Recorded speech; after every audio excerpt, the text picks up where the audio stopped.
Hello, my friends. Welcome back to English with Shadowing, the podcast. I'm Tom. And today we're starting a very special four-part series. We're going to go deep into one of the most powerful techniques for learning English, chunking. In each episode, I'll tell you a story, a real-life story about a person learning English. You'll learn what they did right, what they did wrong, and what you can learn from their journey. We'll begin with Anna, a girl from Poland who dreamed of studying abroad. She was smart, passionate, and studied English for 5 years. But when she finally arrived in London, something unexpected happened. Let me tell you her story. Chapter 1. Anna's Dream. Anna had always loved English. She watched movies in English. She listened to English music. She had top grades in grammar tests. She could write essays with beautiful vocabulary. But speaking? That was a different story.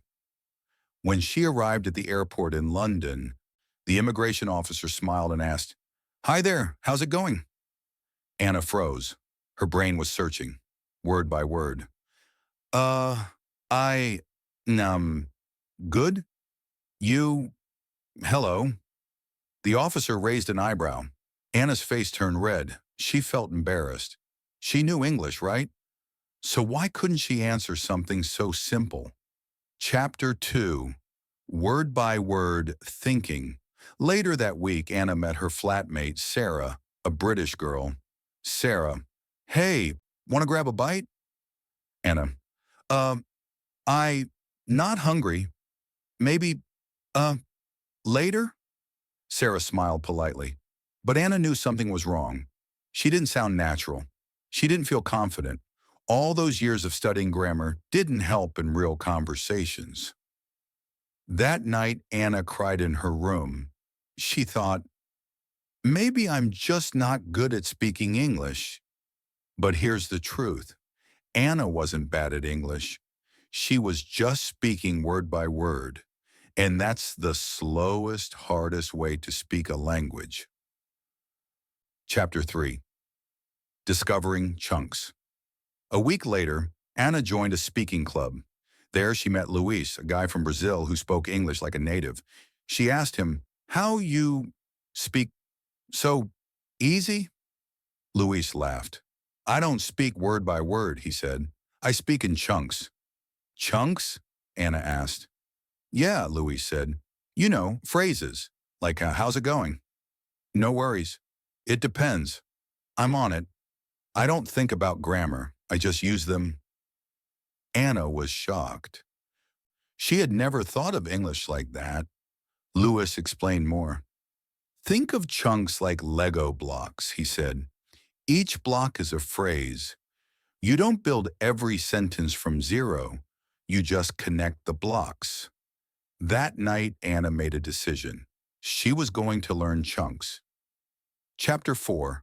Her first 5 chunks. Anna started small. She chose just 5 chunks. "How's it going?" "I don't think so. Let me think. I'm not sure." That makes sense. She didn't write grammar rules. She didn't translate. She echoed them out loud every morning. She listened to podcasts and repeated the phrases she liked. She whispered them while walking. She recorded herself on her phone. Within 2 weeks, she started to feel different. At the cafe, when someone said, "Cash or card?" she replied smoothly, "Card's fine, thanks." One night, Sarah invited her to a party. Anna smiled and said, "Sounds good, I'm on my way." Sarah blinked. "Hey, you're getting really natural with your English." Anna smiled. Not because her grammar was perfect, but because her confidence was growing. Chapter 5. Why this works. Now let's break this down. Anna's breakthrough didn't come from grammar books. It came from switching her mindset. From, "I must remember every word," to, "I will speak in chunks."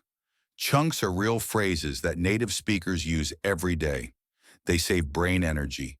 They help you speak faster. They carry emotion, rhythm, and context. Think about it. You don't say, "It is okay," not a problem. You just say, "No worries." It's natural. It's human.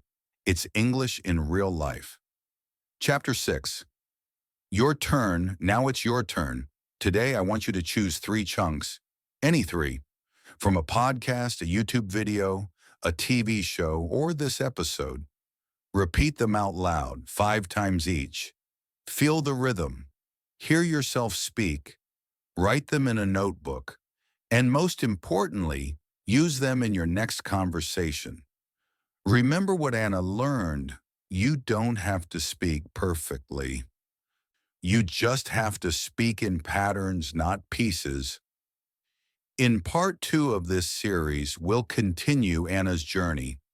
She'll learn how to collect chunks from real conversations and how to keep them alive in her memory. And you'll learn how to build your own chunk bank, a personal tool that will change the way you learn English forever. Until then, speak in blocks, speak with feeling, and always, always believe in yourself. I'm Tom, and this is English Unleashed. Thanks for listening, and I'll see you in part 2. I'm Tom. In part 1, we followed Anna, a smart, motivated girl from Poland who studied English for 5 years, but struggled when she arrived in London. Her turning point came when she discovered chunks, small, ready-made phrases that native speakers use every day. Once she started using chunks like, "How's it going?" and "I'm not sure," her confidence began to grow. Now in part 2, we'll go deeper. Anna is about to learn the secret that will take her English to the next level, the chunk bank. Let's begin. Chapter 1. Lost in Conversation. One sunny afternoon, Anna and her flatmate Sarah went to a local farmer's market. There were food stalls, live music, and lots of people chatting. Sarah stopped to buy some handmade soap and started chatting with the seller. The seller asked, "So, how's business been lately?" Sarah answered without thinking, "Oh, can't complain. You know, same old." Same old. Anna stood there, confused. "What does that mean?" she whispered to herself. "Can't complain? Same old, same old." She had never seen these phrases in her textbooks. When they got home, Anna went straight to her notebook. She wrote down the 2 phrases and left a big question mark beside them. That night she made a decision. She would no longer let good phrases fly past her. She was going to collect them, like gold coins. Chapter 2. The Idea of a Chunk Bank. The next day, Anna met up with Luis, her Brazilian friend from the speaking club. "Luis," she said, "yesterday someone said, 'Same old, same old.' What does it mean?" Luis smiled. "Oh, that just means nothing new. Everything is the same, like when life is normal." Anna nodded slowly. "And do you have a place to keep these chunks?" she asked. Luis grinned. "Of course. I call it my chunk bank." He showed her his phone. In his notes app, there were pages of phrases. Each one had the phrase where he heard it, the situation, and how it felt. Anna's eyes widened. Luis said, "Look, I don't try to memorize them. I just review them, a few each day. And when the moment comes, boom, they come out naturally." Anna was amazed. She thought, "I need a chunk bank too." Chapter 3. Building Her Own. That night, Anna opened a clean page in her notebook. At the top, she wrote, "My chunk bank." She began with, "Can't complain, heard at the market, casual way to say, I'm doing okay. Same old, used when nothing new is happening. You got this from a podcast used to encourage someone. No big deal. From a TV show means it's not important. Fingers crossed from Sarah means hope it goes well. Each day she added 2 or 3 new chunks. She read them out loud every morning. Sometimes she'd act them out in front of a mirror. She would say, fingers crossed, while crossing her fingers, or you got this, while pointing at herself. These chunks began to live in her body, not just in her head. Chapter 4. From Notebook to Real Life. 2 weeks later, Anna was at a university orientation. She met another international student named Leo. Leo, I hope the placement test isn't too hard. Anna smiled and said, fingers crossed. Leo laughed. Nice. You sound British already. Anna blushed, but inside, she was glowing. Later that day, she helped a law student find the lecture hall. The student said, thanks, I was really stressed. Anna replied, no big deal. Happy to help. It felt natural, effortless, like the chunk had jumped out of her mouth, without translation. That night, she opened her chunk bank and added a note. Used fingers crossed and no big deal in real conversation. Felt amazing. Chapter 5. The Psychology of Repetition.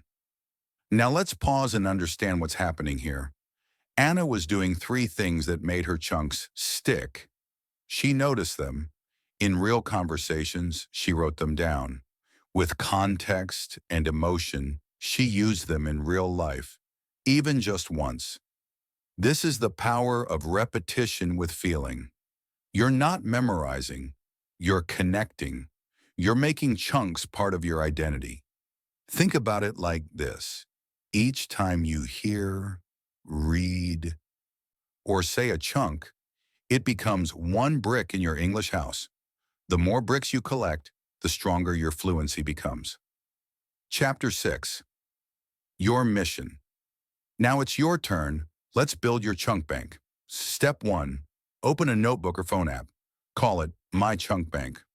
Step 2. Each day write 2 or 3 useful phrases. Step 3. Add context. Where you heard them, how they were used, how they felt. Step 4. Say them out loud, with energy, with emotion. Step 5. Try to use at least one chunk in real life. Start with these. Fingers crossed. It's up to you.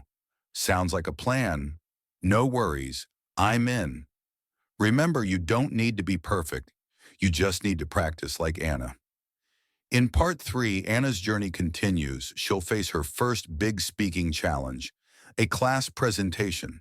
Will she panic, or will her chunks carry her through? We'll also learn how chunking improves fluency under pressure and how to train your brain to respond automatically in English. Until then, add to your chunk bank, speak in blocks, and keep believing in yourself. I'm Tom, and this is English Unleashed. Thanks for learning with me, and see you in part 3.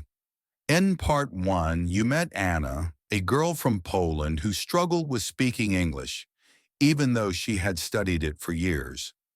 In part 2, you watched her discover the magic of chunking and build her very own chunk bank, a notebook full of useful, real-life English phrases. Now in part 3, Anna will face her biggest test so far, giving her first presentation in English in front of the whole class. This is where many English learners freeze, right? But Anna, she found a way to stay calm and speak smoothly, thanks to her chunks. Let's see how. Chapter 1. The Big Announcement. One Friday morning, Anna's professor made an announcement. Next week, he said, each student will give a 5-minute presentation. The topic, something you're passionate about, it can be anything, but it must be in English. Anna's heart skipped a beat. Her first thought, no way, not me. Her second thought, I'm going to fail. That night she couldn't sleep. She kept imagining the worst, standing in front of the class, forgetting words, being judged. But then she remembered Luis's voice. Speak in chunks. Don't build every sentence from zero. She took out her chunk bank. She whispered to herself, I can do this. I just need the right blocks. Chapter 2. Choosing her chunks. Anna decided her topic would be why learning English through music is powerful. She made a list of chunks she wanted to use. Let me give you an example. That's a good question. It turns out, believe it or not, you might be surprised, but she didn't write long, perfect sentences. She built her presentation with phrases she already felt comfortable with. Here's what part of her outline looked like. Hello, everyone. Thanks for being here today. I want to talk about something that really helped me learn English. Music. Believe it or not, music taught me more than any grammar book. She smiled. This didn't feel like a school assignment anymore. It felt like a real conversation. Chapter 3. Practice, practice, practice. Every night before bed, Anna stood in front of the mirror. She didn't memorize word by word. She practiced flow. Let me give you an example. Here's what I found interesting. It turns out that listening improves memory. She even recorded herself on her phone and listened back. She noticed she sounded more natural. She didn't pause as much.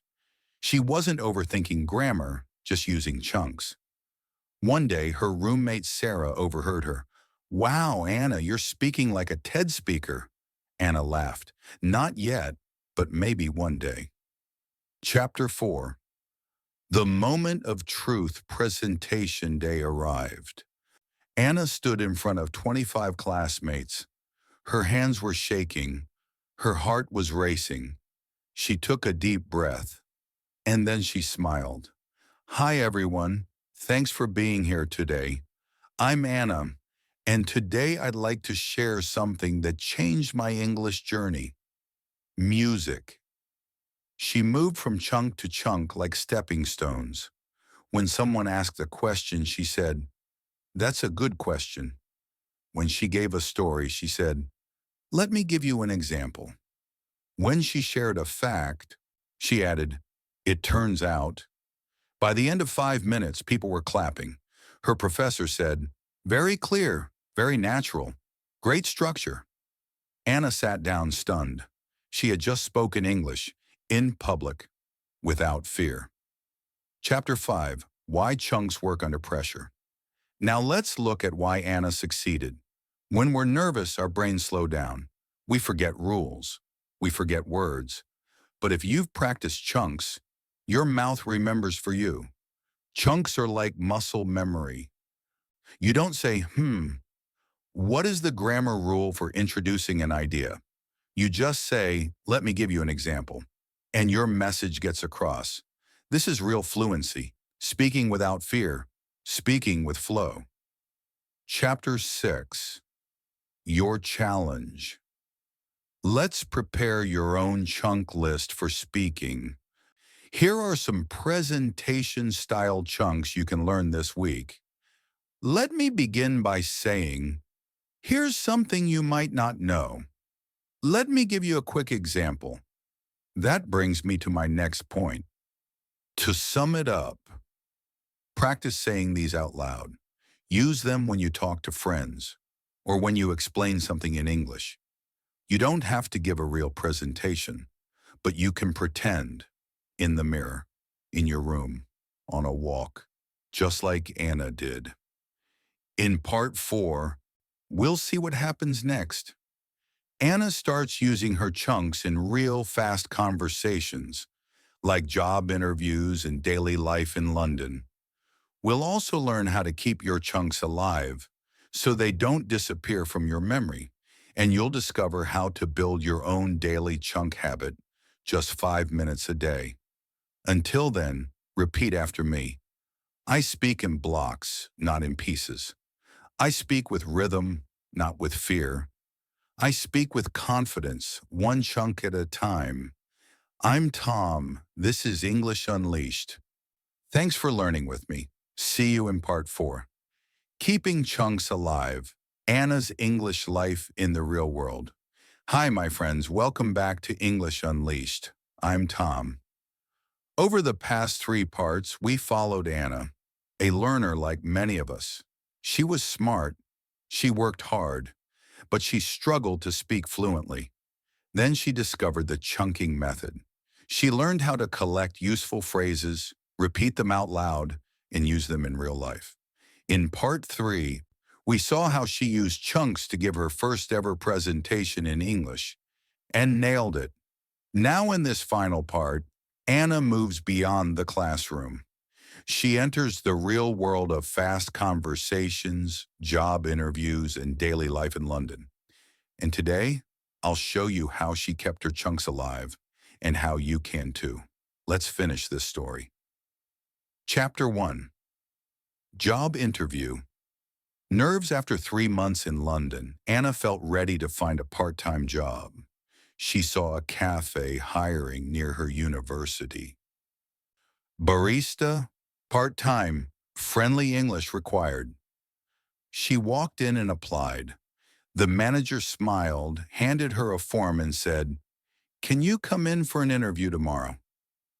Anna said, "Sure, looking forward to it." But as she left, her nerves kicked in. What if I don't understand their questions? What if I freeze? She sat on a bench and took out her notebook, her chunk bank. She asked herself, what chunks do people use in interviews? She flipped through her pages and found, I'd say, to be honest, I've always enjoyed, I work well under pressure. I'm a fast learner. She practiced them out loud. The next day, the manager asked, so why do you want to work here? Anna smiled and said, to be honest, I've always enjoyed working with people, and I think this is a great environment to grow. The manager nodded. Anna got the job. Chapter 2. Conversations that flow. Now working at the cafe, Anna had to talk fast, think fast, and understand accents. At first it was hard. Customer. Hiya, could I get a flat white to go? Cheers. Anna. Flat white? Yes. To go? Okay, thanks. She went home and wrote the chunk. Could I get a... She also added, cheers, a British way of saying thanks. Every day she learned 2 to 3 new chunks from real life.